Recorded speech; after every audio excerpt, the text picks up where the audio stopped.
be session 2, many years ago. And so this is a little bit about your database and growing your database and how we communicate with our database systematically to help you get clients. So we're going to talk about a few things here today. One, we're going to talk about getting contact info and the importance of getting contact info so that way you have a way to follow up. The ways to follow up with your database, because there's multiple ways that you can follow up with your database. And then we'll kind of talk about my journey on how I built my business, for the most part, on 2 different types of referral sources. And let me just, first of all, let me ask you this. Has any Ignite instructor fed you? No. No? Okay, well, I'm going to show you. Oh my goodness! You're the best Ignite instructor ever. Make sure you tell everyone that. Yes. Yes. I am going to show you how rainbow chocolate chip cookies will help you stand out to your database. We're going to go over this. This is amazing. But everybody, you can clear the plate because I've got a ton of these. I got a ton of these at home, and I'm going to tell you exactly what I'm going to do with these cookies next week. Not these cookies because you're going to eat them all, but the ones I'm going to make. But I made these this morning. I was going to make them last night, but I was just too tired. So anyway, you guys can have cookies. Oh, nice. So pass the cookies around. Oh, But they're so rainbow. I love it. yeah, it's not easy to make them rainbow, but we're going to explain why in a minute. So, Thank you. Thank you. yeah, of course. Take as many as you want.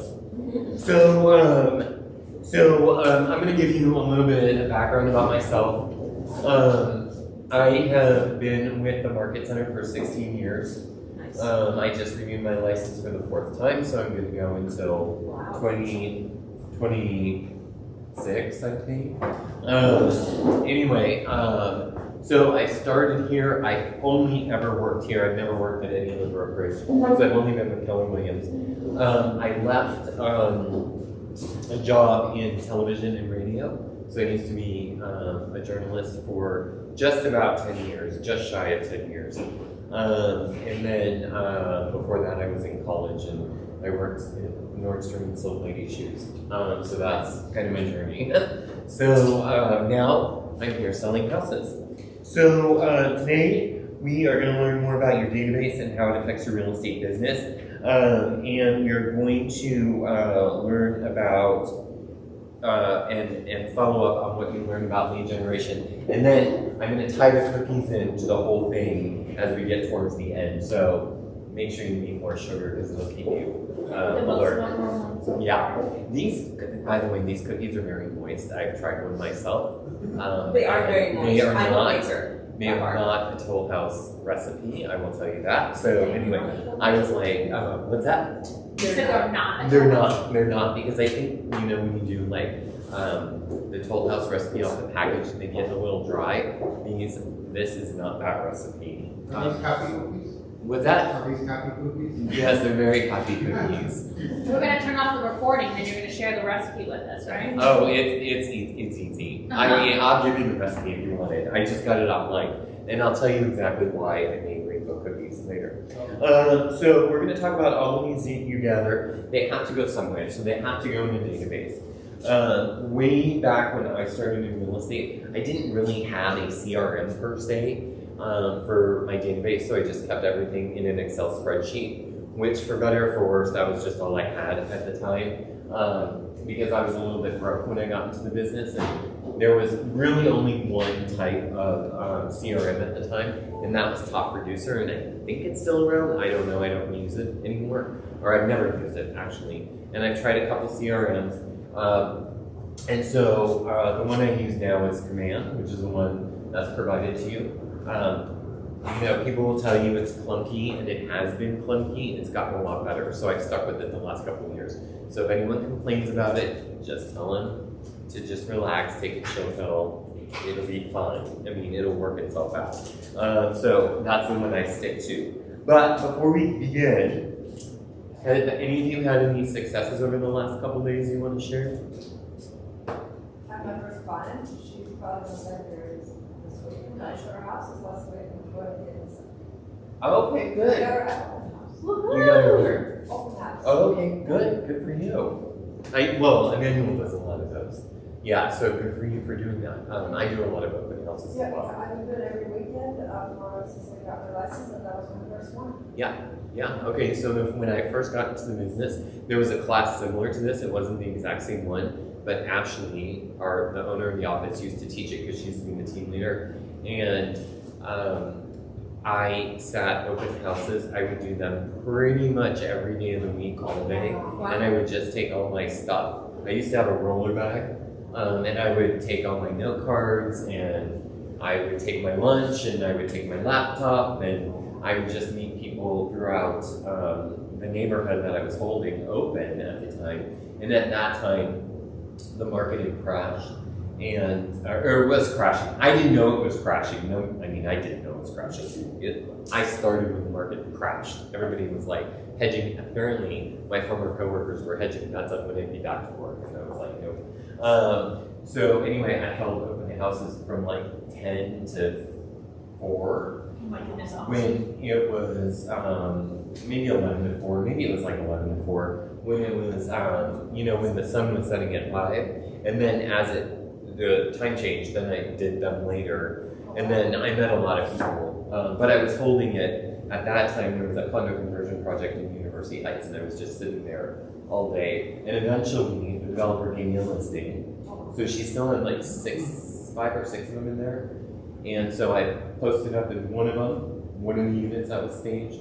And then eventually she said, "You've been working your butt off, I'm just gonna give you this one to list." So I did, and I sold that, and then I ended up selling it again. And then I sold one other unit in there. And then one other person who had purchased a unit before, I started holding them open, so when they first went on the market. Ended up having to do a short sale, so I sold the 3rd unit in that building just by, and they were just these tiny little cottages, and at that time, all of them were like $150,000 because they were like, the market was crashing.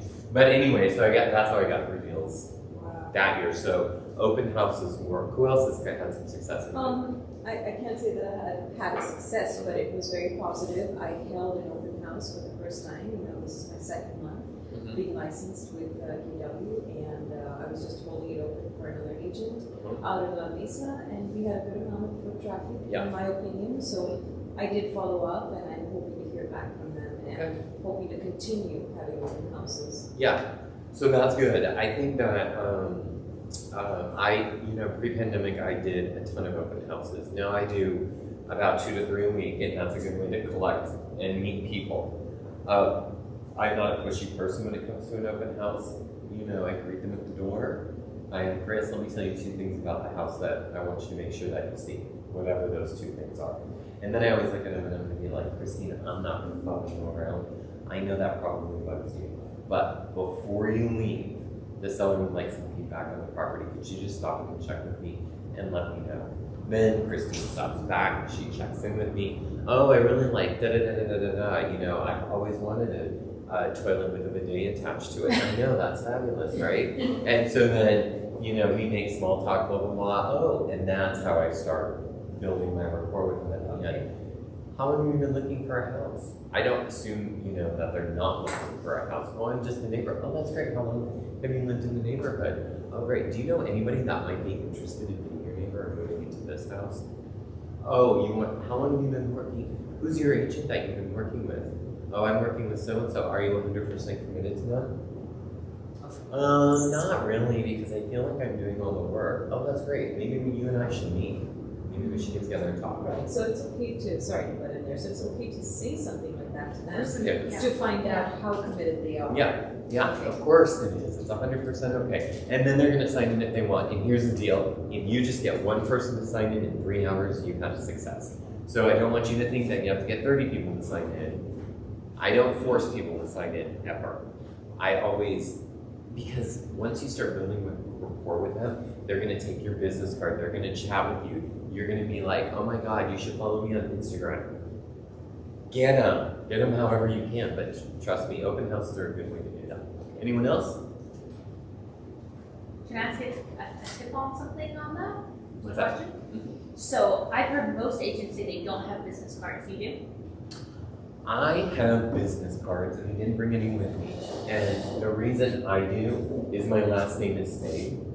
And so my business cards are actually cut into a spade. So They cool. are die cut into a spade. So smart. So mine are about that big, but they're actually cut into A spade. a spade. Okay. Yeah, so that's why I do it. Okay. And then it sticks out of your wallet.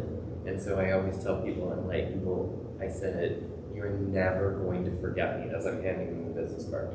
You will never forget me because I'm the only realtor in San Diego County with this last name. And I'm the only one in San Diego County that has their card cut like this. So all you gotta do is Google Spade Realtor and I will pop up. I said, there'll be one other person that pops up and that's my sister-in-law and she's in Minnesota. And if you can't find my number, which I doubt you can call her and she'll give me my number. Oh my gosh. So we both have the same cards. So I started first and then she ripped off all my branding. She's allowed. She's family. Yeah, she's family, so she's allowed. She also tried paying me a referral fee on my dad's house to sell it. I'm like, he's been your father-in-law for 14 years. We're not doing that. Oh. So anyway, it was pretty funny. Anyone else with 6? By the way, I have cookies up here, and they're rainbow chocolate chip cookies, and they're delicious. And there's a reason why I made them. I didn't make them just to be nice, They're so good. because generally I'm not. They're so but anyway, they're there to eat. I'm gonna come back full circle on why we're doing You that. said it. All right, let's see. Look into the text. They are very good. Okay, so anyone else? Any other successes you want to talk about? Any of you? Yeah, go for it.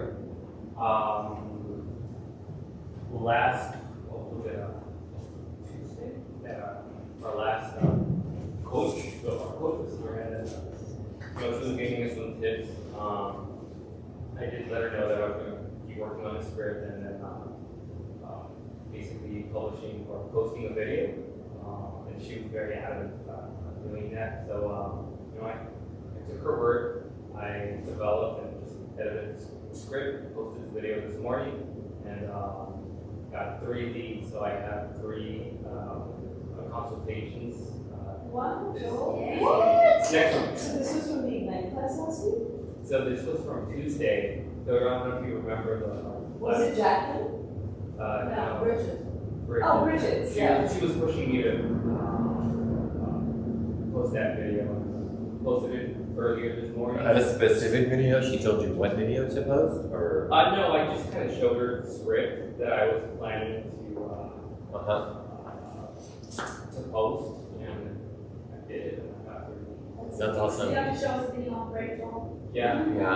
Yeah, I do a lot. That's the other thing. I do a lot of video. I do a ton of video. I used to be in television, so I do a lot of video. A lot of video. This comes Are you on Instagram? Spade Realtor Instagram? No, I am not Chris Spade on Instagram and TikTok and Facebook and everywhere. So you can find me there. Okay. And you can rip off and duplicate anything you want. Okay. All right. So this, I just wanted to remind you, this is what your daily tasks are: 10 contacts, 10 note cards, 10 previews, and 10 adds to your database. The thing about the previews that now that COVID is over, we obviously couldn't do it during COVID, but I've actually picked up clients while I've been previewing property. So Ashley, the owner now, was the team leader. You know, she made fun of me, well, not really made fun of me, but she made light of the fact that I was literally loitering outside of houses and then I would pick up clients that way. But all I was doing was what I was supposed to be doing, which was previewing property. And then I would meet people and people would be like, oh, can you tell me about that house and da-da-da-da-da. And then I show them if I was standing outside, and I literally met several people and sold them houses just by previewing property. So that works too. Okay, so this is what we're doing. We're in the session 6, grow your database section. I'm also teaching captured leads with social media, so I'll be back here on that date. It's Valentine's Day, so I'll be back on Valentine's Day to teach you that. All right, so today's agenda, we're going to talk about building your database. So we've talked about a couple ways that you can do that already. Open houses. There's 1,000 ways that you can build your database. Okay, so you can, and we'll talk about those. We're going to talk about communicating with your database. We're going to also talk about feeding your database and servicing your database as well.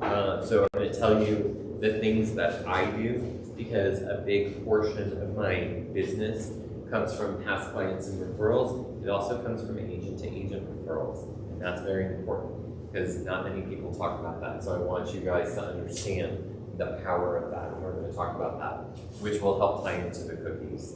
Okay. So we will get. So your database is a business. Building up the number of names in it and a relationship with those names is really at the very core of what building your real estate business is all about. Okay. So I'm personally not a cold caller. I do not cold call. I do not door knock. I don't do any of those things. I just keep in touch with the people I know, and I network with the people I know in certain spheres that I hang out in, okay? So, for example, a new sphere of mine, we just got 2 puppies. I almost brought them today because I was going to take them to the dog park after, but then I was like, oh, they're just going to run around. Maybe they wouldn't have. I would have given them bones. But anyway, one of my hangouts and relationship building places I go is the dog park now. We go to Little Italy. I like the Little Italy dog park because they're all city dogs, and everybody there is pretty good with their dog. Not everyone, and I've told someone off. So be careful. But anyway, but no, I just told her dog was wild, and she body checked my dog, and I was like, this is not going to work for me. But I had 4 people come up to me and say, you know what, I wanted to tell her that, but you were the brave one. So anyway, but you got to be careful when you do stuff like that, especially when you put yourself out there on social media, you know, in your business, so you don't ever cuss, don't ever do anything you wouldn't want to see yourself do on camera. But so anyway, that's one of my new places. I go to lead generate for business because everybody likes to talk about their dogs, okay? So that is one place I go to look for business. And I go to the dog park probably 3 to 4 times a week. And people think I'm crazy for doing it, but I can't tell you. We got one dog first and then ended up getting his sister about 10 weeks later. So now we got 2 dogs. But I can't tell you how many people I've met since September by just taking my dogs to the dog park. I've probably met 40 people. And I've probably added about 7 or 8 to my database. And that will come back full circle too. So it doesn't matter how you do it. I do open houses, the people I know, social media. Those are my 3 big places that I lead generate, okay? So let's talk about your database. So let's assume for a second that all those people in red, let me make sure I'm saying the right thing so I don't screw you up.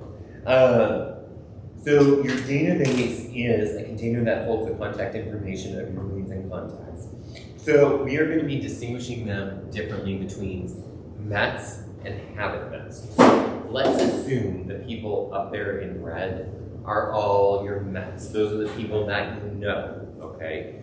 They're your family, they're your friends, they're your co-workers that you may have worked with at a different job or your current job.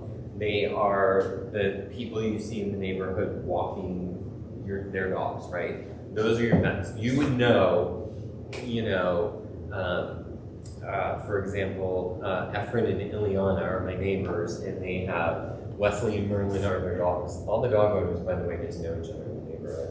I'm telling you, having a dog is a great lead generating thing.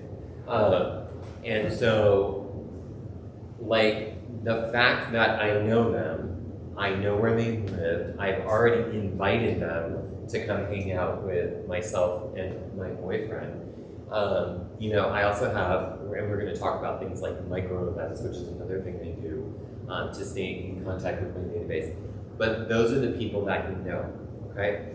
Now, all the people in gray, those are your habit nuts. And those are the ones that you want to get to know through all those little people in red, right?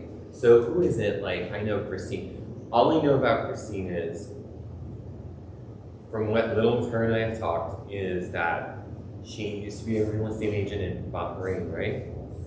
That's where she met her husband. So I know he's military, right? So those are the three things I know about her. And that's really all I know, right? Like months ago, weeks ago. But let's say her and I, like we just met at a coffee shop where she's walking her dog, I'm walking my dog. And then I learn these things about her. That's all I know about her, right?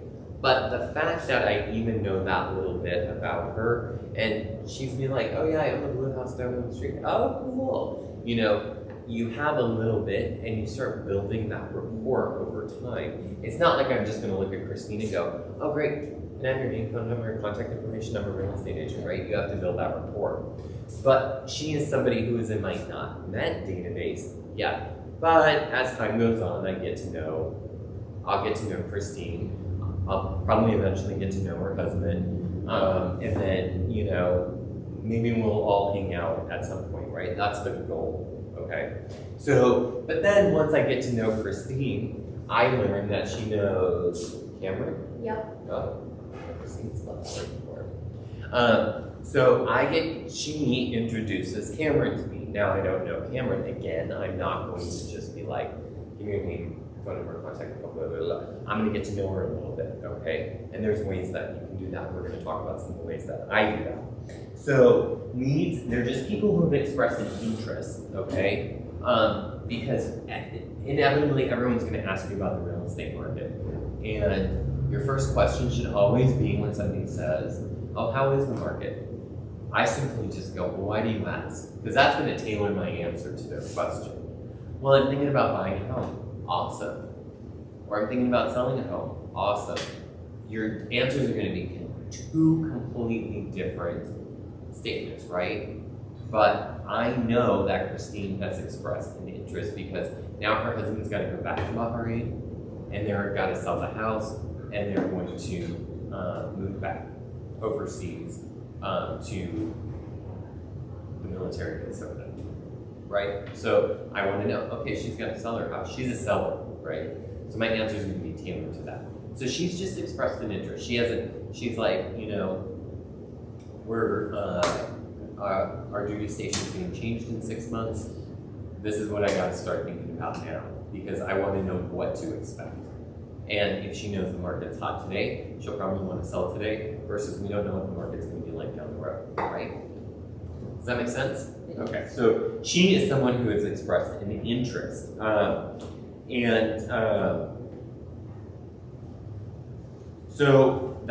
So your contacts or your Mets are the people that you actually got a relationship with, okay? So those are the people in your sphere. Anybody have any questions? Okay. So let's talk about your database and which part of the lead generation model represents your database. So,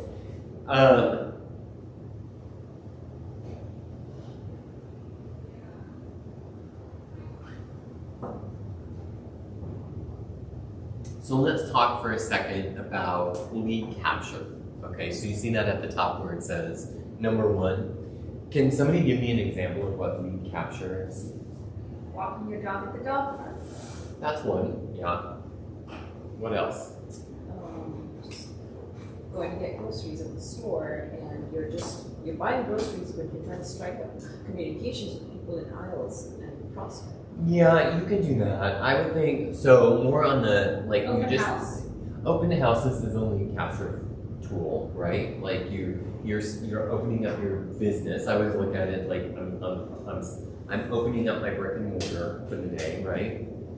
That's that. It can be an ad that you put on social media. So you create an ad in command, right? Like one of the ads that I do quite frequently is Why can't I think of it right now? Oh, I'm sorry. It's the one I do where I advertise all the open houses for the weekend. So all you got to do is set that search up on your website, your command website, and then all you do is you just make an ad. You know, see all the open houses this weekend. Blah blah blah blah blah, and then you do that. Then they have to register to get that list from you, right? So there's that. Prospecting is door knocking, circle prospecting, cold calling, all those things I don't do. Those are all examples. So all those leads get dumped into your big old bucket, your big funnel here. And so you've got leads, right? So those leads now is what you're responsible for cultivating a relationship with, okay? However you choose to do that, okay? That can come in the form of phone calls. It can come in the form of pop buys. It can come in the form of sending items of value. So for example, open houses, and you got your first lead, right? So you can provide value, first of all, by, you know, there's a book. It was just rewritten. It's actually a lot better than the old one. So you can buy a case of them and give them to people at your open house. They're not cheap, so I wouldn't like, and they're not expensive, but they're not like super cheap. So I just wouldn't get like 500 of them because they're still like $17 a book, I think. But your first home, and they do it in Spanish as well. So if any of you have Spanish-speaking clients, you can do it, and you can, you know, provide, you know, once they register. I would give it to anybody who registered, right? I wouldn't just give them out willy-nilly. And then you offer them that book, and it's a very, very good book about, you know, buying homes. So that's one way to cultivate a relationship, right? So once Lydia has cultivated that relationship, then that turns into a contact, right? So now her open house lead has now turned into a contact, because now if that contact sees Lydia calling, she's more likely to answer the phone because she's provided value to her woman. Yes. Yeah, your open house. Yeah, we'll just call her Amy. Okay, she's provided. We'll just call her Amy for fun. So she's provided enough value to Amy, then to for her to you know that this is a legitimate call to pick up the phone, right? Now that moves into cultivating contact. So you're going to interact with them based on their specific need.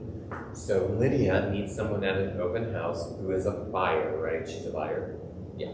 So she's a buyer.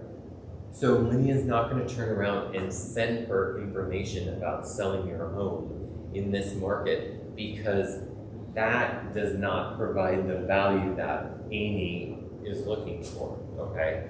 So you have to base the things that you're sending to the people you're working with based on what it is that they're looking for. So for example, I've got one client who's in a distressed situation. It's really a sad situation. And, you know, there's attorneys involved, and it's a sale, but it's not a traditional sale. It will likely be a short sale, which is what I used to do many, many years ago, and I got certified in it. Those are starting to come back.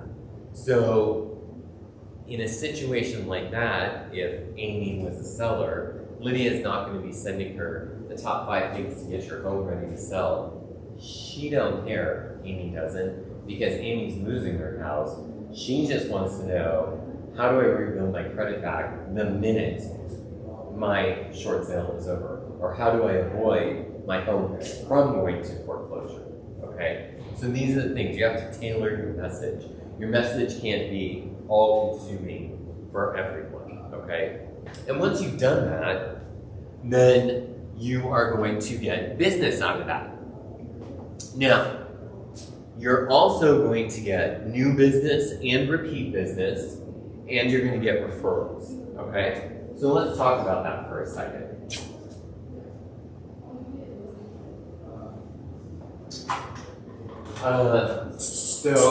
I'm going to explain to you the power of just one referral and it's a couple. How one couple turned into multiple deals for me. Okay, so I used to years ago. My last television job was at NBC here in San Diego. And as I was quitting, I had been off for over a month because my mom passed away and I just couldn't handle shit. So I just was like, whatever, I'm going to take a month and then I'll pop in and did. And then I came back to work for like 10 more days. And I literally, the day I came back, I was like, I'm going to quit my job today. I just walked in and I was like, I'm going to quit my job today. And I'll never forget that because one of the women that I work with, she's coming down the stairs and she says, you look like you're going to get up to something. I'm like, yeah, I'm going to quit my job today. She's like, no, you're not. And I was like, no, really I am. I'm going upstairs to tell Greg right now. So anyway, right after I had quit, he asked me to stay till the end of that month, which I did. But once I quit, there was this other woman who I had never seen before that got hired after I had taken my month and a half off. And her name was Barbara.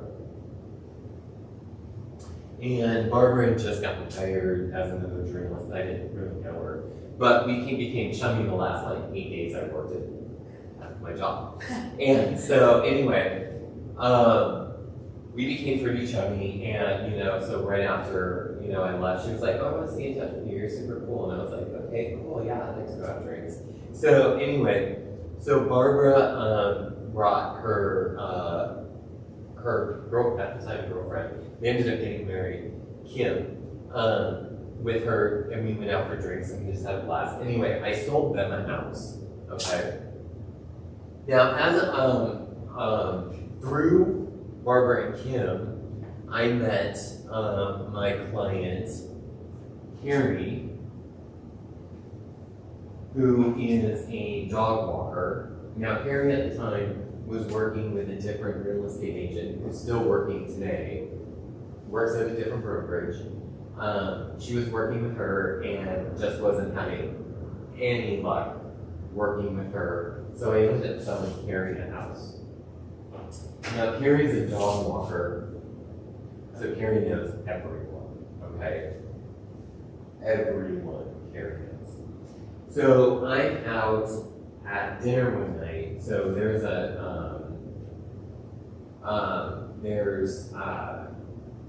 it was either Barbara or Kim's birthday. Anyway, it was one of their birthdays, and I got invited to the birthday dinner. And I met this other couple, Chris and Terry. So Chris and Terry were also working with the same agent. So the same agent Carrie was working with sold Chris and Terry their condo in Del Cerro.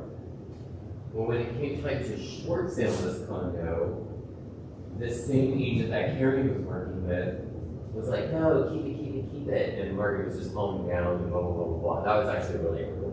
This one was a really hard one to sell, but I sold that one. Then Carrie has a housewarming party, and I meet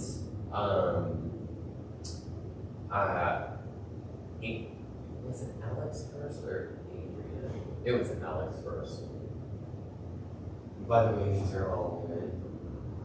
Most of my clients are lesbians, I love them. So this is Alex. And so Alex knew Carrie because Carrie walked Alex's dog. And Alex introduced me to her girlfriend, Adrian. So I ended up selling Alex that house. I eventually sold Adrian the house. Lord. After, well, they broke up. So I eventually sold Adrian a house. Adrian has since referred me to her wife, Ellen. So Ellen is getting her house ready to sell. We haven't sold it yet, but she's getting it ready to sell. Adrian has also referred me another couple. We'll just call them X because I don't remember their names. They never bought a house for me. But if we're keeping track of houses I've sold, so then these are two more referrals that I haven't sold yet. They actually bought, they can handle the homelessness in San Diego, so they bought a place in Palm Springs. So anyway, we'll just call them X because I don't even remember who they are anymore. So then Barbara Kim break up. Oh my goodness. So I sell that house, but then Kim gets into a new relationship with Dr. Diane. So then I sell Dr. Diane and Kim a house, and then No. they break up. No way. But Dr. Diane still has the house, but Dr. Diane doesn't talk to me anymore because she thinks I'm just chummy with Kim, but Kim just fell off the face of the earth. So anyway, but we still love Kim. So then, Chris and Terry, I sold their house, they break up. But Chris's daughters, so Chris's first daughter, Jamie, I sell her a condo. And then I sell Chris's other daughter, April, a condo. So I sell her a condo. And then Jamie refers me to the neighbor, Don, who I sell his condo. Then Jamie sells her condo and buys one more house with me. Then Jamie sold her house this year with a different agent who does things on the cheap. I'm not cheap. Don't cheap yourself out. So anyway, April sells her condo. Chris, Yeah. by going cheap, you mean shortening your Commission. Yeah. So then April sells her condo. Oh, and I forgot, Chris buys another condo from me. So I sell, this is Chris again. But then I sell that condo, and then April and Chris, mother and daughter, buy a house together. Wow. So there's 15, 16.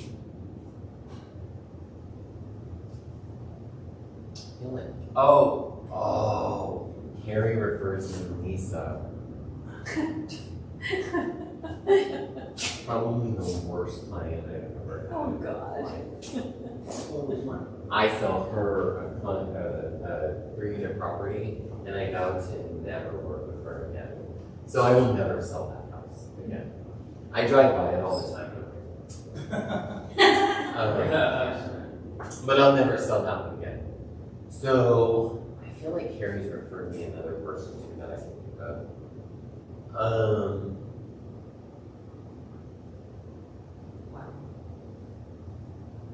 But even still, that's 15, 17 deals. And that's just from one couple. This is the story of my life right here. Wow. That's right amazing. Yeah. Do you think you would have been chummy if you didn't leave? What's that? Do you think you would have been chummy if you didn't leave your job? Or was it like, I have 8 days left, I'll be friends with everyone? Oh yeah, because from NBC I sold Barbara Kim, I sold Becky, I sold Donna, I sold Liz, Noelle, Tara. Oh my goodness.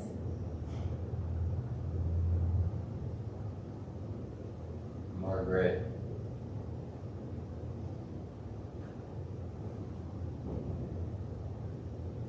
I just sold the other one too. What else did I just sell? I just sold somebody else's house. Anyway, I can't remember. But even if it was just that, just for my other job, it's 1, 2, 3, 4, 5, 6, 7. And there's multiple ones there. Like Tara, I've sold her 2 other houses. Yeah. And that's just from people I know. Yeah. But just out of this one, this is 17 deals. So this doesn't count Like I could do this, I could duplicate this over and over and over again.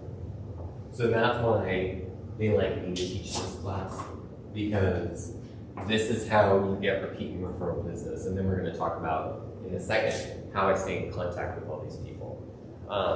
Because not everybody will work with you again. Oh, I know, Jamie referred me Susan. And I sold Susan 2 houses. Yeah, I sold Susan 2 houses, so that's 19 out of that. Yeah. Oh, and Susan referred me her sister and brother-in-law, so that's 20. So I got 20 right there. So there's 20. Just out of, you see how that all connects? So this is why you want to keep up, which is why they asked me to teach this part of the class. So, the cool thing about Command now is that you can put in all your data into Command, and you can project out exactly how much volume you think you're going to do and approximately how much money you're going to make. So the way I figure out my business is I go, okay, well, here's my ultimate goal for the year. I back into that number by taking what was my average sales price from the year before, back into how much volume I want to sell, and then I lower the commission rate because not every agent's going to pay you what you're worth.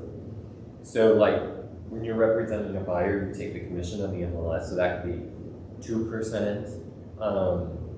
And then you have to, and then I always do it at 2.25% when I back into how much I want to sell. And the reason I do that is because some of your commissions are going to be 3, some of them will be 2.5, some of them will be 2.25, some of them you're going to throw in $1,800 just to get the deal done because you're going to make 20 grand, which I highly recommend. Don't let your ego get in the way. Buy the washer and dryer if you have to. Get the 20,000. Stuff like that. So anyway, yeah, so I do and I back into it that way. But the cool thing about Command is it will teach you, or it will not teach you, it will show you how much you can make, and it will also show you the health of your database. So down on the bottom here, it shows you very specifically that out of all the contacts in your database, you have 36% of them with a phone number. You have 52% with an email. You have 15% with an address, and then 18% on a neighborhood nurture. So you're going to be able to see the health of your database. And slowly over time, mine's gotten better. Because there'll be times where, I do like a Facebook ad and I'll communicate with these people, communicate. And then finally, like 2 years later, and I'm like, damn, they've unsubscribed from stuff. I just take them out of my database at that point and then just put, new ones in there to qualify them, to turn them into contacts. Does that make sense? Cool. So there are 4 laws of a database. One is to build that database. So you're building it by doing things like open houses, okay? Number 2, you're going to feed it every day. Oh, it's 147. That says 245. It's been on since last week. Oh my God! I'm like, I'm talking slow. Yeah, it's so funny because every instructor feels like they've got more time left. Yeah, I was looking at it. I was like, how can it already be 2:48?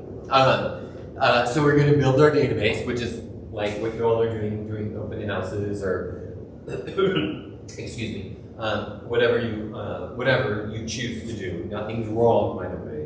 Everybody has different things that they like to do. The goal is to feed it every single day, even if you have 1 new contact a day. That's the goal. In this class, you're asked to have 10, which I know can seem challenging. I get that. Okay, I get that. Number 3, you're going to communicate it with it systematically. Okay, and we're going to talk about that today, and then we're going to talk about some of the things that I do, and then we're going to service all the leads that come our way, which means if anybody, like Christine wants to refer me to Cameron, I'm looking at it, I'm like, I've never seen this spelled that before.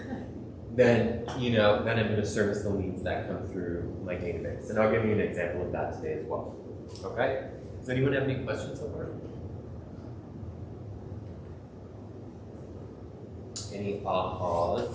Does anyone have an aha? I love it when people say that.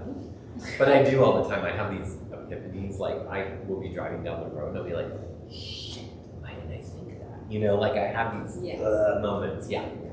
And this is being recorded, so it's going to go on YouTube. And I just said fast. Anyway, it's okay. So. You said success. That's what we heard. Yeah, exactly. Success leaves clues. Okay, so we're going to build our database. Now, at a minimum, each contact should have name, contact information. Here's the thing, if you can get their name and their email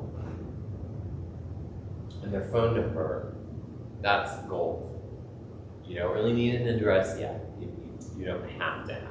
It's nice to have, but you don't have to have it.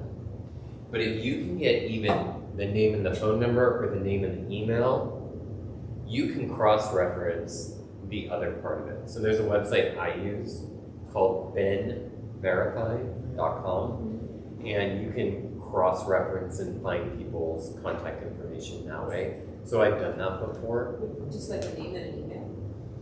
Yeah, so if you just have a phone number, What's it like called? Ben, verified.com. And there's a fee for it. I mean, it's you know, you have to pay for it to get the info.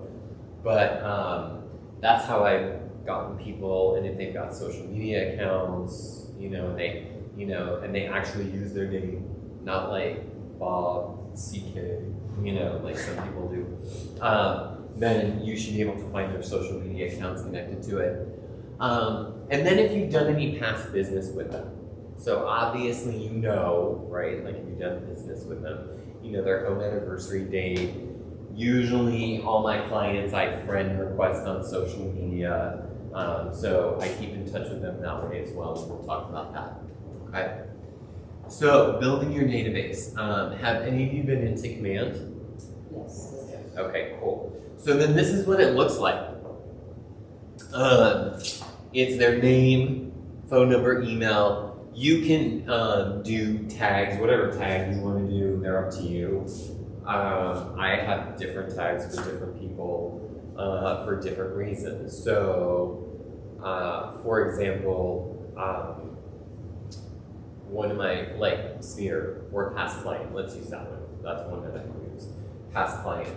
So when I want something to go out to my past clients only, then I can send them an email just to my past clients. It's not going to go to everybody.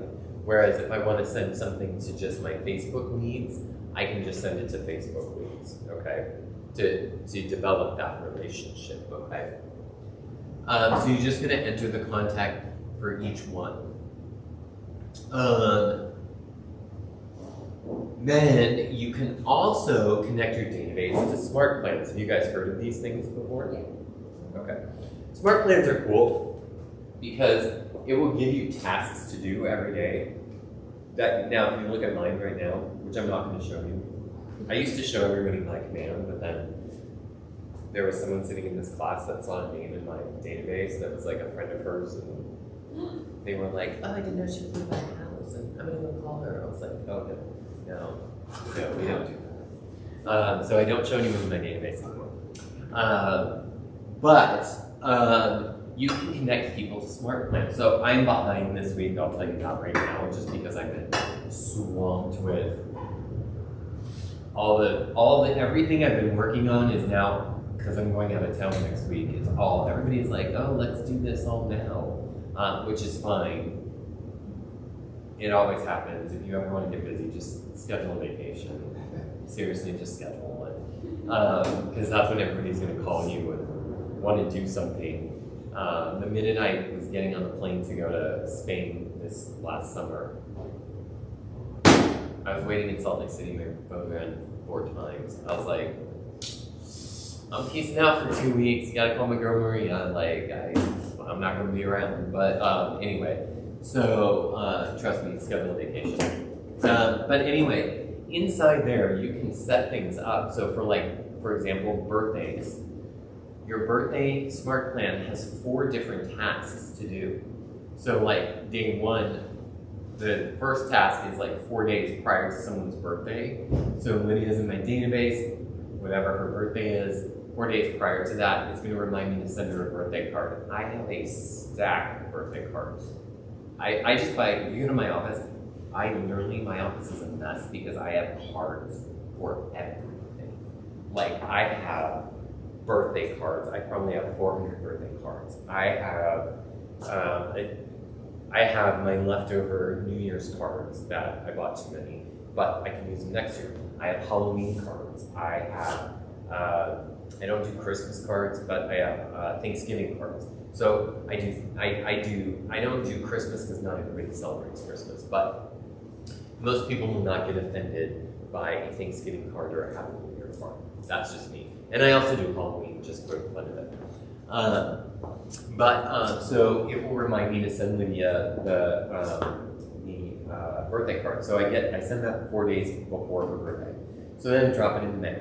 And then it will remind me the day of her birthday to post on Facebook or send her a message on Facebook, and then to pick up the phone and call her as well to wish her a happy birthday. So that's 3 touches right there. I think it's 3, maybe it's 4. I don't remember. Anyway, I just do what it says and that's all I do. But that's like the first thing I do every day is I go into my social media and figure out whose birthday it is for that day. And then if they're not, for example, let's say it's a referral agent, because we're going to talk about referral agents, but let's say I don't have them in my database. Now let's say Christine works in Boise, Idaho. I say Boise because my cousin and her husband used to live in Boise, Idaho, and they had a house to sell. Let's say I've seen that it's Christine's birthday. I know she's a Boise, Idaho agent, but I don't have her in my database. Now I'm building up my agent-to-agent referral database, okay? So we're gonna talk about agent-to-agent referrals before we leave today because it's gonna be an important part of your income. So you can add people to smart plans for different things. So for example, if you go and you meet somebody at an open house, you can set them up on a buyer smart plan. There's an open house smart plan. There's all these smart plans. You just have to go into them. If you don't like it, you can rip off ideas from them and create your own. They're very, very easy. We're not here to build them, but we can do that, okay? They're very, very easy. Does anybody have any questions? Any ahas? Yeah. I have an aha What's your aha? that I have an absurd amount of friends on Facebook because I'm just a very perky, outgoing person and I've lived in multiple places. And every day I get a notification, it's this person's birthday, and I'm just like, ugh. But if I were to start posting, I'm hosting this open house, I'm doing this, whatever, and then I start commenting on these people, genuinely like happy birthday, because my motto is if I haven't met you or talked to you, I don't friend you. So I know all of these people. That's like a free way of building business and lead generating that is literally gold in my phone that I'm rejecting every morning. Yeah, and that's it. That is a significant aha. So let's talk about that for a second. How many Facebook friends? Okay, how many Facebook friends would you say you have on Facebook? I think I have like 2,000 something. Okay, I have about 2,600. Okay. Okay, does anyone have more than 2,600? Okay. So yeah, some people are like, you gotta get to 5,000 so fast. And I'm like, why do I Well, want? it knocks you off at 5,000. Yeah, and I'm like, why do I want? I don't want 5,000. Yeah, I don't want 5,000. Yeah. So, like you, most of the people on my social media I know, and they're from my past jobs. Mm-hmm. Yep. Yeah. They're from college. Yeah. They're from high school. Yeah. They're from real estate. I've got a lot of real estate agents. I don't typically have a lot here. If you go and friend request me, it's probably going to marinate for a hot minute. I'm going to see if you're going to be here in a year. If you are, then I'll accept it. No, sometimes I let the ones here marinate more than if, like, Christine lived in Idaho, I'd friend her right away. I'd be like, oh, she seems cool, click, and then I accept it. So let's talk about that for a second. So you've got 2,400 people. Yeah, I can tell you, but yeah, I got a lot. Well, 2,000. Sure, yeah. Okay. What is 1% of 2,000? 1% of 2,000 is 20? Uh-huh. What if you could communicate systematically with 2,000 people Yeah. just from Facebook Mm-hmm. and close 20 transactions? I could probably make a living off of 20 transactions. I know in a you year. can make a living off 20 Yeah. transactions because I can make a living off 20 transactions. So I know you can. So let's just say, for giggles, let's just say this is your first year. Okay. Let's just say you do 10, Okay. right? But let's say you said you lived all over. Yeah. How many other cities would you say you live in? Oh. I don't know. Phoenix, Scottsdale, Anthem, Chicago. Okay, that's A enough. lot. 10. Okay, 10. Yeah. So let's say, for giggles, Mm-hmm. right, you closed 10 here, and let's just say for giggles, out of all the places you lived around the United States, out of those 10 places, let's just say you get one piece of referral business. Let's say you have a friend in Scottsdale who wants to buy a house in Scottsdale. Okay. And you connect them with an agent in Scottsdale that then sells them a house, and you collect a 25% referral fee off that check. Yeah. You get 10 of those. Yeah. That's like doing, you get 10 with, that's like doing 2.5 deals that you actually aren't even doing. Exactly. Yeah. Exactly. My record is that in a year. Can I ask a question? So I hear a lot about, have you ever picked the wrong agent? Like, have you ever referred someone to an agent Yes. and they And don't let's like talk. it? Well, okay. Yes, I have. So let's talk for a second. Let's tie this into the cookies, shall we? Okay. Yeah. So, Keller Williams. Okay. So, way back when I started. So now in command, we'll tie this into the cookies since we're asking this. Agents around the United States should also be in your database. Okay.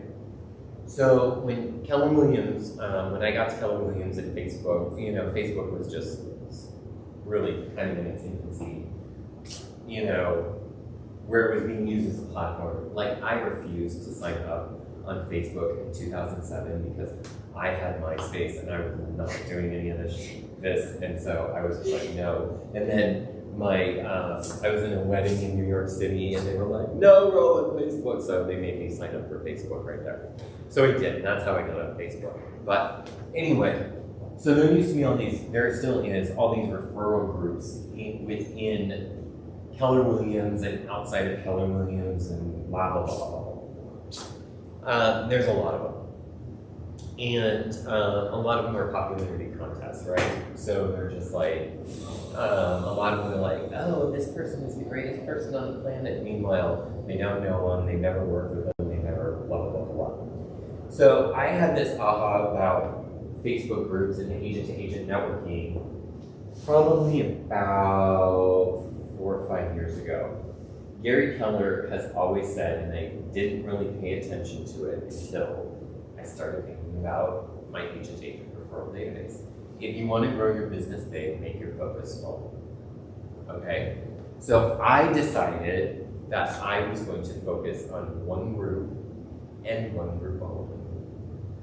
And within Keller Williams, we have the Keller Williams Rainbow Network, which is the LGBTQ network. Hence the rainbow cookies, because the rainbow cookies are going to my rainbow friends in Anaheim next week when we have our own mastermind. And so when I go up there, and when I started with Keller Williams, I stumbled on the Rainbow Network. Literally, I was sitting in a bar in New Orleans, my very first family reunion, and this guy walks up to me, who's now a very dear friend of mine, and he goes, my name's Dave Gervais, and you look like somebody that I need to know. And I was like, oh, okay, cool. And he whips out this big, huge card, because everyone does these ridiculous things, and it had a big rainbow on it. I was like, oh, okay, she's family. And so then That's how I got involved in the network. And the network at that time was only about 400 or 500 pages. Now it's like, I think it's close to 3,000. Like it's big. It's big, and it's all over the world now. And so next week when I go to Anaheim next Friday, our group, we do our own mastermind, and we have our own mixer. So we're going to have an entire day of masterminds. And so we're going to meet up with all the agents from around the country who choose to go to family reunion. And then we're going to have our own mixer, our own mastermind. I'm going to bring my rainbow chocolate chip cookies with my big obnoxious card that says I want to be your San Diego referral agent. And by the way, if you choose me, then I will give you a 30% referral fee on your first referral to me in San Diego. Smart. So that's what I do. That's what I'm doing. Okay, and then I build on my network, but I treat those agents as I would treat any other client. So they get cards on their birthdays. I have, and it's very interesting because we are so tight within our group that just recently one of the members of our group just lost his mom. And so it's like you feel that impact, right? Or so, we send them flowers. And, I have another friend in that group who just had a surgery that was expected to be, I don't know, like a quick and easy surgery that ended up turning very, very bad.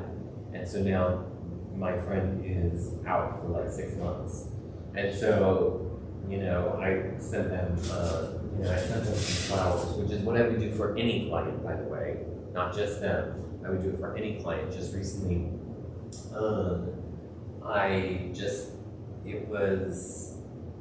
it was June. I listed a house in El Cerrito, was referred to them from one of my lenders. My lender referred me this couple, these guys.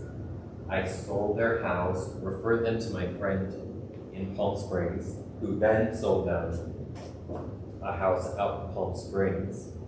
And they closed on that house, so they were closing pretty simultaneously. So they closed the Palm Springs house at the end of July, I think. That one I got a $6,000 referral check. That was just a referral check. That was just me picking up the phone and calling John. So that was a $6,000 referral check. I'm friends with my clients, and I sold their house here on social media, and then all of a sudden I'm at home on a Sunday, and my boyfriend and I are cooking dinner, we're making dinner, I'm flipping through social media, and I stopped on a post that Mark has posted. And he and John were just imported by Art, and this is right before Thanksgiving, like literally days ago. They were imported by Art, having a good time, blah, blah, whatever, and John died. And I was like, oh my God. So immediately I get on the phone with Tracy, the lender, and John, my referral agent in Palm Springs, who helped them buy their house, and was like, did you see Facebook? Because we're all Facebook friends. And I reached out to Mark. These things don't stop. Like, deepening your relationships don't stop at the end of the transaction. So, we've sent them, Tracy and I sent Mark a little gift basket and, sympathy card. The funeral will be in the spring. I've talked to Mark several times, and I'll go to Palm Springs for the funeral. So it's not just about that. It's really, you're deepening a friendship with these people in order for you to, you can't just think of it transactionally. If you're just going to be transactional based, you can do it. You can have a very successful business just going, I help Christine, I'm helping you, I'm helping you, I'm helping you. And you can do that, you can be very successful. But I'm telling you, the deeper you go in relationships, the more you're going to get referrals. So back to referring to an agent that your client didn't like, or that ended up being a bad agent.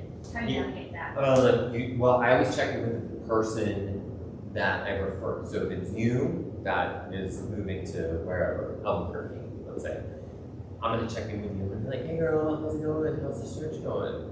Because I've had it where people are like, oh my God, they never call back.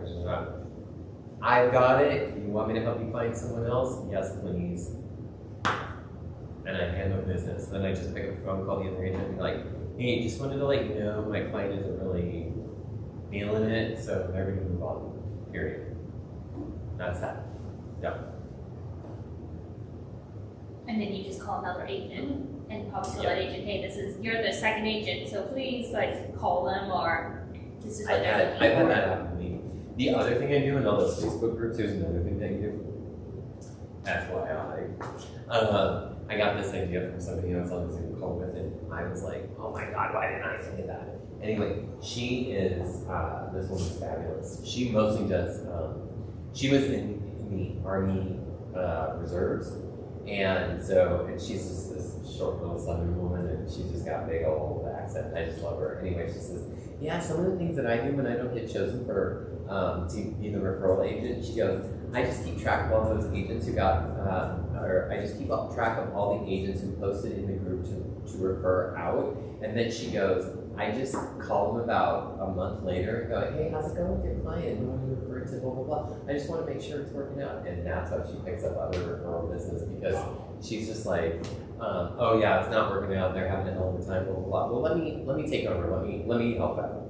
And so I've done that too. and then you'll pick up that business too as well. But yeah, so you just make sure, I want you guys, when you walk out of here, make sure you not only have your open house business or whatever, however you want to do your needs, but you have an agent-to-agent database. And work in circles that you know will, that you can be of service. So there's all kinds of them. So I belong to the LGBTQ one. Spanish speaking, there are a ton of those. There is military, there's KW veteran, or KW military.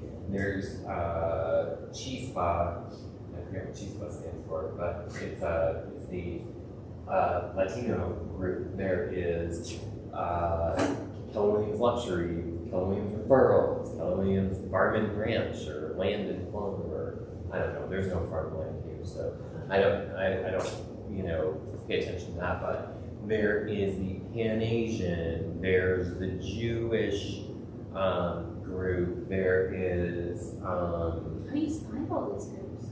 they're within Keller Williams. You can find them on the KW internet. So whatever one you can plug into, you can find, because we've got all types of agents for all types of groups, so you can plug into that. But I would highly recommend that you plug into a niche group and work it that way. There's young professionals, that's another one. YPN, you can, oh my God, that one's a very thriving group. So do that. Like, there's so much you can plug into. So much you can plug into. And that's how you can feed it every day. So like, we're gonna move on to the next slide. Can you tell me that quote again though, about if you want to make a big business? If you want to grow your business big, make your focus small. Yeah. So your husband's military, you can tap into KW military. I could hook you up with people like that. Now, have I helped people buy houses with VA loans? Yeah, 100%. But there's still terms I don't even know. I mean, like, I've learned, like, but I don't really even know them. Like, when you say they're PCSing, I finally learned what that meant. They're all about their acronyms. Yeah. But my coach, my maths coach, her husband is military, and so she's a military wife, And so then there's a whole nother thing. It's all military wives and you know, within KW, you can tap into that, you know. I'm only picking on you because I know your husband's military. But there's all kinds of stuff that you can tap into, whatever it is you choose to tap into. But yeah, you can do that. And if you choose to, let me know, I can introduce you to people. Because it's easy. Yeah. She's, in fact, my coach is in charge of, she's one of, I think, 2 people that are, they're the national ambassadors for military. Wow. So I can put you on with her, no problem. But yeah, so feed it every day. You feed it by prospecting and marketing. But let's take agent to agent, for example. You can reach out to agents that in any market, any day. And so once you get into command, you can figure out what are the feeder markets into San Diego, right? Or you've lived in 10 different cities across the United States. You can, you know, you've got friends in 10 different cities. You just start looking, you know, in the area like Scottsdale, Phoenix. Like I know agents there. I can even refer you to those agents that you can, if you want, or you can find your own. It's up to you. Build your own network. But I've got my network of agents over there, and then you can start, you know, providing value to those agents every day, or not every day, but you know, on a consistent basis. So then that way, if they ever get a referral to San Diego, and they're like, oh hey, I got a referral for you, you know. So you can do that. Agent to agent, we don't talk about that enough in this class, so I want to make sure you guys get that. Because in 1 year, I did 7 inbound referrals into San Diego, and I sent out like 5, I think, to other. Wow. Yeah. So, you know, yeah, you're paying a 25% referral fee, but right now I got a listing coming up that's almost $3 million from. Wow. And it's going to be a buy and a sell. So it'll be a sell for 3, buy for about $1.5 million. And that's from the Rainbow Network. That's because I just keep in touch with people. Wow. So, yeah, that's just one example. So we're going to feed it every day. We're going to feed it by prospecting, marketing, and then your loop will run, right? You're going to get new and repeat business, and you're going to get referrals from that business. Now, some people may never, ever, ever, ever, you might know, you may never sell them a house, but they could be one of your biggest ambassadors too. So don't neglect the people that have never given you a piece, or that they themselves have never given, or you've never sold a house to, because they could be like some of your biggest ambassadors. Because I've had those people too. So your sphere will generate new, repeat, and referral business. Okay, it's 2:15. Yeah, it's 2:15. Yeah. Why don't we take a break right here? Yeah. Cool. And then you guys can go to the bathroom. Let's just, I don't know, how long of a break do you guys need? We usually take like a 10-minute break, right? 5 or 10 minutes, yeah. Yeah, we can take 10 minutes if you want. Okay. Yeah, so let's come back at 3:25.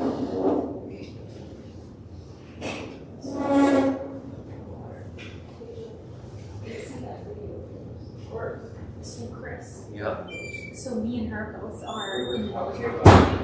So how can we get? I'll ask for your connections or your introductions, or what does that look like? How I know you don't know me, so maybe you're like, I don't know you, maybe not. No. I don't know anything about KW military. All I know is it's new, and I know my coach is in charge of it. Let me just text her. Sure. Because I know there's not like I asked if there was like a group that meets in San Diego that are all KW or military people, and they said they're starting to work on that, but they don't, which is like shocking because we have 4 bases just from Coronado. We both live in Coronado. Yeah, so I know that a lot of that, just briefly what I talked to Tina about, I know some of that's rolling out, but I believe you were correct that there isn't. Yeah. Yeah. Hold on, I'm texting it.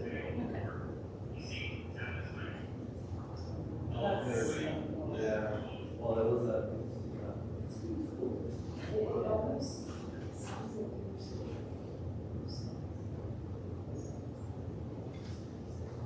I did. I kind of liked it. So, yeah.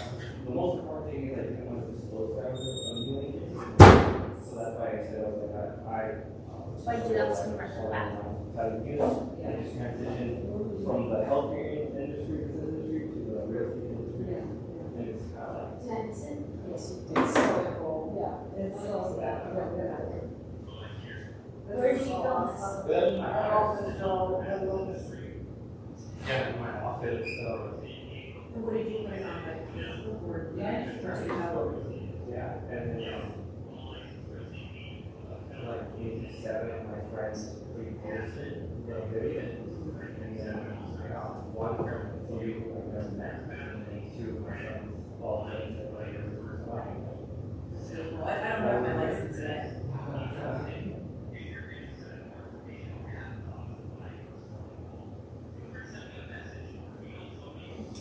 Okay, I gotta go with that right now. You guys eat these cookies? What? They're really good. You're right. Can I try myself on here? What, I'm very. who taught you how to do that? Yes, like the I work. did it myself. I wouldn't know how to make a Facebook video, but I'm sure you can hang on, I want a friend myself so I can watch it. I was about to show you right now where I did that. So with that app, Oh, okay. the apps that it'll automatically translate to words, and then Okay. so it's, Wow, it's okay. this one. It's called Captions. Oh, okay, hang on. Captions. And then I downloaded it, and then you get a 3-day free trial. Oh, okay. And then once you get that 3-day free trial, you can cancel it or pay. I think it's like $15-$90 for the whole year. Okay. So I think it's $50 to come with it. Yeah, and you can write that off too. Okay. And then it's just kind of like very like vibrant. I know, I loved how it's like purple and white and, Yeah. oh, and someone commented, is that the real that you posted? Yeah, Facebook. So so today. And so, who did you say, who, you got one who you didn't even know, you never met the person? I've never, there's one person that I've never met, and then a friend requested me, and I was like, all right, yeah, for sure, let's meet up next week, and, I can, set up a consultation, blah, blah. I don't feel like I'm ready, but. Okay, but- I don't feel like I'm but- ready either. But, I have a meeting tomorrow with my coach. Right Coach on. Carl. Oh, he's my coach too, right on. So- Are you on the Monday calls? Okay, right on, I'll look for you. So I'm gonna meet with them tomorrow. I already told them, and they said, yeah, sure. And then we're gonna set up a meeting on what to say. Somebody go with you or? No, I'm gonna go by myself.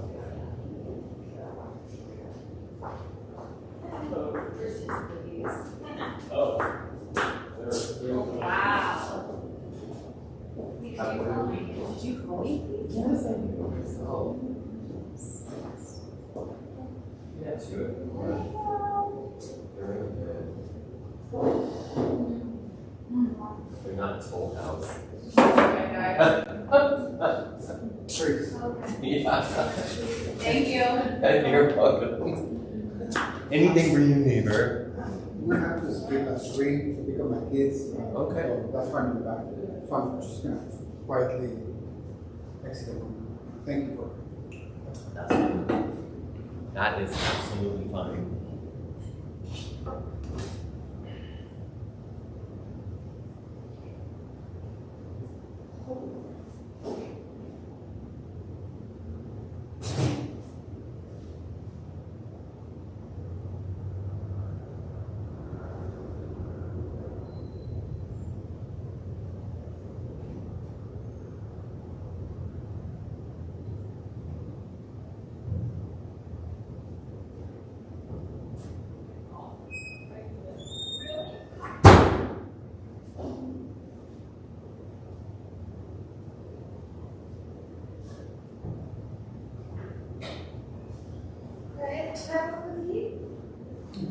didn't find you. Where were you? I'm in the booth. Oh.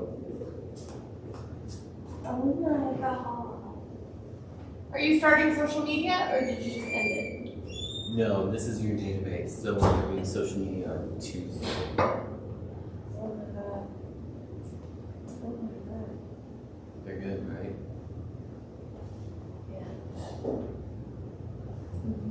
Moist. Did you Like use an milk chocolate advertisement chips? stand up here What's today. that? Did you use milk chocolate chips or Um, Lily's or? yeah, no, milk chocolate, yeah. Yeah. I love baking too. I used to do a lot of that. So back in Bahrain, when I used to serve as active duty military, I used to bake for them too. Oh, nice. So I would always You were get. in the military too? I know. I was just their real estate agent. Oh, okay. That's how I met my husband there. Oh, okay. I'm showing him a home. Oh, But I nice. promise you, I don't mix business with pleasure. No, I like to bake because it's kind of like going to therapy, Oh my except God, it's a it lot really less is. cheaper. I love baking. I mean, there's nothing wrong with going to therapy. I've done it before, but I just prefer to bake because, And red wine. That's good too. oh yeah, and I have 7 wine clubs. 7 wines. You have 7 wine clubs? Between me and my partner, we have 7. Maybe 8. God. Here you go. Red wine, Cabernet Sauvignon. Yeah, we've got, Which ones? in Napa, we've got the Tank, Clopagas, and we had the Castle. Anyway, so I can't remember. I know there's at least 3 up there, and then we have. Oh, Prisoner. We got Prisoner up there too. Prisoner? Yeah, I love Prisoner. Have you ever been to the wine? That You gotta go to the winery. It is the sexiest place on the Oh planet. my god, I want to go. It is so sexy. There you go. And then, Said it again. and then my friend, when I sold his condo and they bought a house up in Burnville, he works for a family of wineries. And so I don't have to join any of those because we get 50% off Oh, nice. everything. So cool. So, like, a $75 bottle of wine is 50% off. And, Yes. Yeah, so I get friends and family, so he just tells me, he goes, whenever you want to buy it. So when we went up there in December, he took us to 3 of their properties, I think. Wow. And, of course, we just bought them. Eric and I purchased 36 bottles. Oh boy. And, Whole year. what's that? Not really. If we can go through one, like, my husband and I can go through an I entire wine have- bottle in a night. I have at least 100 bottles at home. At least. Between the 2 of us, we have at least 100. Wow. Our closet, the floor, is like full of wine bottles. Yeah, it's crazy. And then down here we've got Dofo, Chapin, Weems, Faulkner, Kosh. Yeah, I like the Kosh. Yeah, they love my dogs. My Kosh. All the girls are like, oh my god. Well, we only had 1 dog at the time. And Which we got- without you. we have corgis. So these are my corgis. I saw them. They're adorable. We got Otis, this one, the sable one first. We picked him up in September, and then we dropped him back off at the breeder in December when we went to go visit my friends. So she babysat for us, and these 2 bonded, and so we brought her home too. So we got a second one. Now I've got 2. So They like to spike children. Like, oh my god. oh yeah. Do you like breweries? This is Marty. Oh, so cute. I Yes. know. Isn't he adorable? Yeah. Before we leave, my coach that does KV military, she said, "I'll just put you guys on a group text."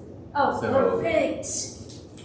before you leave, the three of us, Yes. I'll text her, Okay. and then you guys can Got take it. off. Yep. Perfect. You're the best. Thank you. Okay, so let's talk. Okay, so testimonial reviews. I am so bad at this, so I'm not going to tell you I'm good at it. I am not good at getting testimonies or reviews. It is not my strength, and it is going to be my one thing this year because and I've done a few, and my goal is to get them on video so that way I can push that out to my database. But I'm going to encourage you to get testimonials, and if you can get video testimonials and then post them all over social media, that's going to be the best thing for you. Even if somebody doesn't want to do a video one, even if they do a written one, you can take a piece of the written one and make it into a fancy graphic and post it on social media. I'm just not good at getting those reviews, and I wish I was better at it.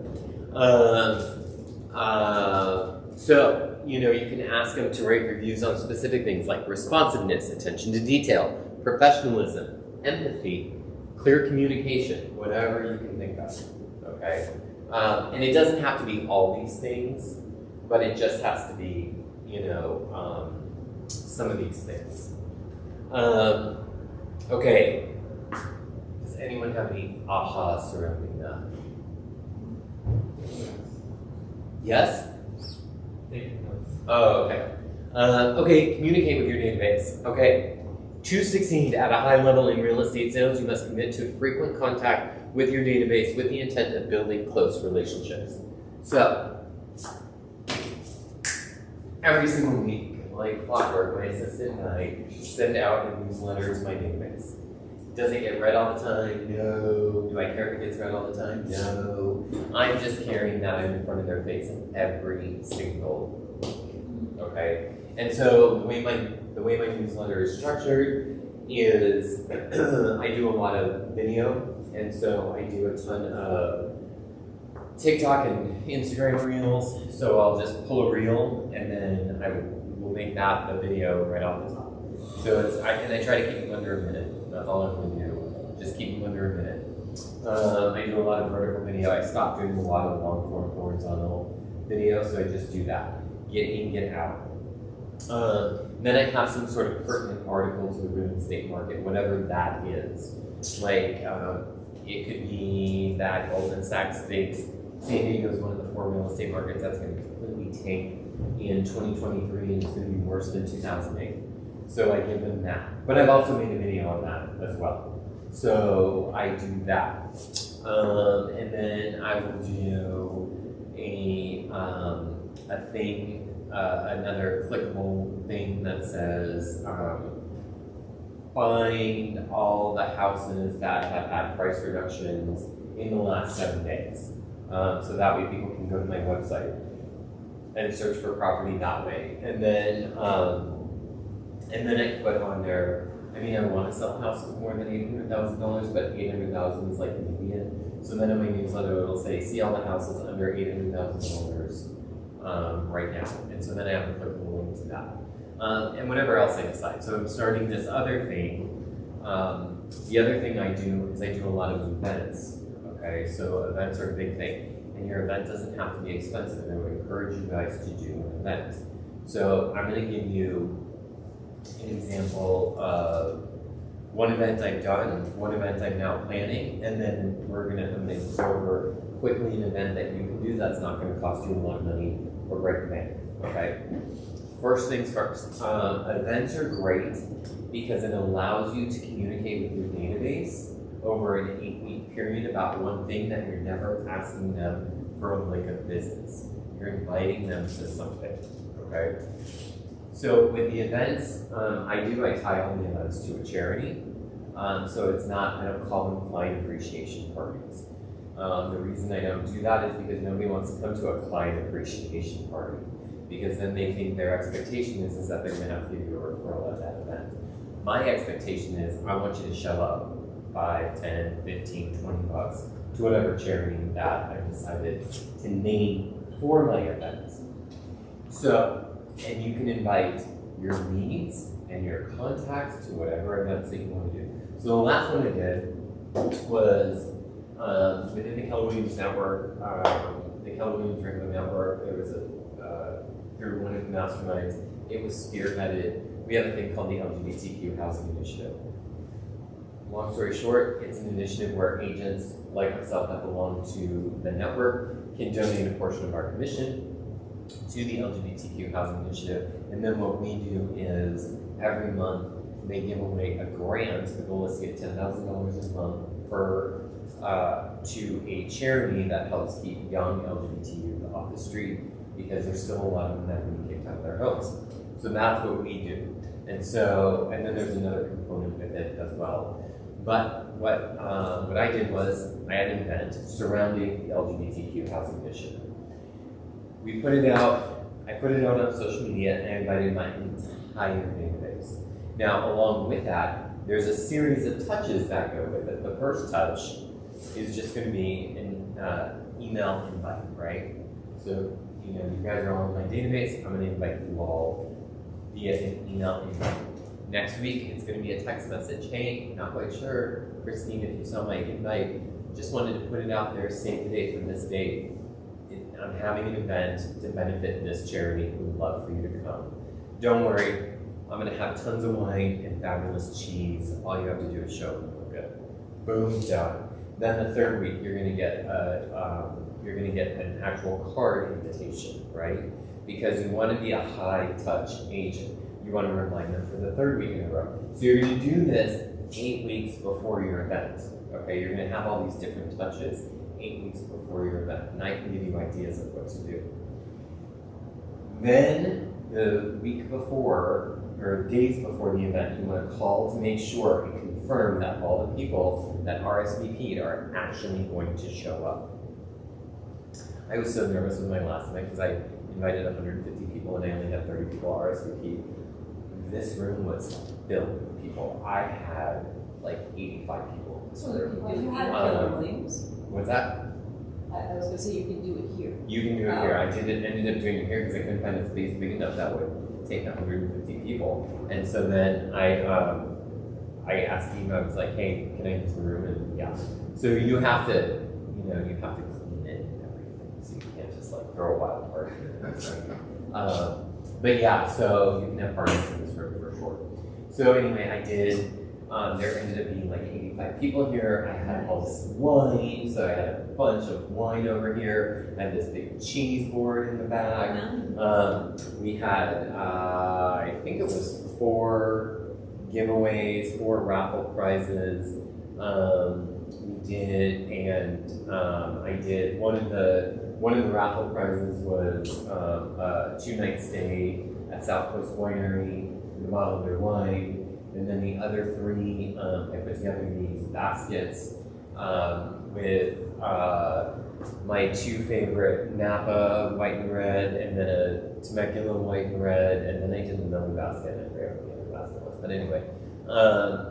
And then I did, and I helped get it sponsored. So I have my escrow company and lenders and stuff like that to help pay for everything. So out of pocket, it really cost me like $30. It really wasn't that much money, and I have this fabulous event here. So that's one that I've done. The next one I'm doing is April 22nd. It's called Barks and Brews. And I think I've read about this. yeah. Is it on Eventbrite? Well, I don't know. Okay. Anyway, it's going to benefit a animal charity called Animal Synergy, and basically what they do is they rescue and house and foster handicapped dogs. So, like one of my clients, she adopted, fostered handicapped wiener dogs. So every dog that I've ever known that she's had has had some sort of handicap.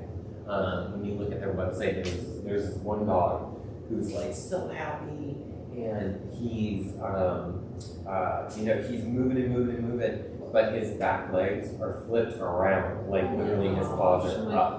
And then there's like another dog on there that was born without a jaw, so its tongue completely kids at. Just stuff like that. And there's dogs on there that are like blind or they need scooters or whatever. So anyway, we're doing it to benefit this specific charity.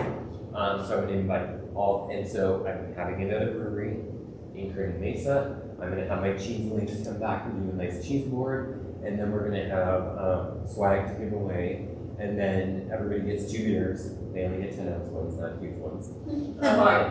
And then we're going to do it on a Saturday afternoon, and then I'm going to ask them to donate, and my goal is to raise at least $1,000 for this charity.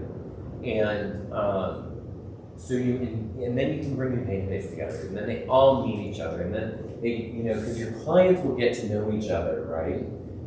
So then there's a series of things that will start to go out, and they'll start to go out next week. The save the date card goes out next week, and then the week after that, it's going to be another one. It's going to be a text message, it'll be a video, it'll be all these things leading up to what the event that's going to happen. So my goal is to have about 75 people at that event as well. And then you have the post follow-up. So Lydia shows up, but Christine doesn't. So I call Lydia and be like, oh my God, it was so great to see you. Thank you so much for coming. And then you also get a thank you card. And then you just remind them, if there's anything that I can do for you, please let me know. I'm happy to help. If you know anyone I can help, you know, that would enjoy attending these types of events, please let me know. I look forward to talking to you soon. You're going to get business off that. Christine doesn't show up. I call Christine. Hey, Christine. Sorry I didn't see you. Wish you could have been there. Blah, blah, blah, blah, blah. Let's grab coffee sometime. Because you still want to stay in touch with them. I can't tell you how many times I have invited clients to things that never show up, but I will run into them at a coffee shop in North Park, and they're like, I am so lame for not getting back to you. Like, they will literally, I have one client literally standing behind me. I didn't know she was behind me. And I turned around and she's standing there. She goes, I am the worst person on the planet. I never answer any of your phone calls or emails. I hope you don't think I hate you. And I was like, no.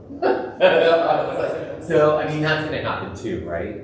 So you just don't worry about stuff like that. But do you follow up with people who RSVP and don't show up, or just everyone? Yes, you follow up with everybody. Okay. Yeah, you follow up with everybody. So everyone you invite, you follow up with. Yeah, okay. yeah, whether they show up or not. Yeah, whether they show up or not. And some people just won't come, and that's okay. But then some people will surprise you. Sometimes your clients will surprise you, and then they'll go to Disney World, and then they'll call you when they get back from Disney World. You see it on Facebook, and then they'll call you and you're like, oh, I brought you to get back from Disney World. You're like, oh, cool. I mean, and then it's, so then, you know, they start, and then you go to their house, catch up, and whatever. You know, but some people don't want to come to events like that because there's booze there, and they just may not drink, and they just don't feel comfortable around alcohol, and that's fine.